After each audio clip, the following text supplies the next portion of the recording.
అంతరిక్ష రంగంలో మరో చారిత్రక ఘట్టం నమోదైంది. భారతదేశపు అతిపెద్ద ప్రైవేటు ఉపగ్రహం మిషన్ దృష్టిని విజయవంతంగా ప్రయోగించారు. అమెరికాలోని కాలిఫోర్నియా నుంచి స్పేస్ ఎక్స్కు చెందిన ఫాల్కన్ 9 రాకెట్ ద్వారా ఈ ఉపగ్రహాన్ని కక్షలోకి ప్రవేశపెట్టారు. బెంగళూరుకు చెందిన స్టార్టప్ సంస్థ గెలాక్సీ ఐ రూపొందించిన మిషన్ దృష్టి electro optical synthetic aperture radar సెన్సార్ల సాంకేతికతతో పనిచేస్తుంది.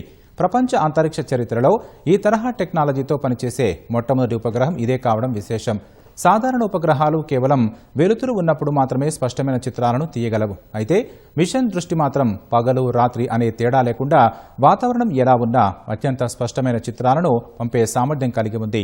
ప్రస్తుతం మిషన్ దృష్టి ఉపగ్రహం పనితీరును పరిశీలించే ప్రక్రియపై దృష్టి సారించినట్లు Galaxy I CEO Suyash Singh తెలిపారు. అప్టోసార్ టెక్నాలజీ ద్వారా లభించే విభిన్నమైన డేటాపై ప్రపంచవ్యాప్తంగా అప్పుడే ఆసక్తి మొదలైందని పేర్కొన్నారు.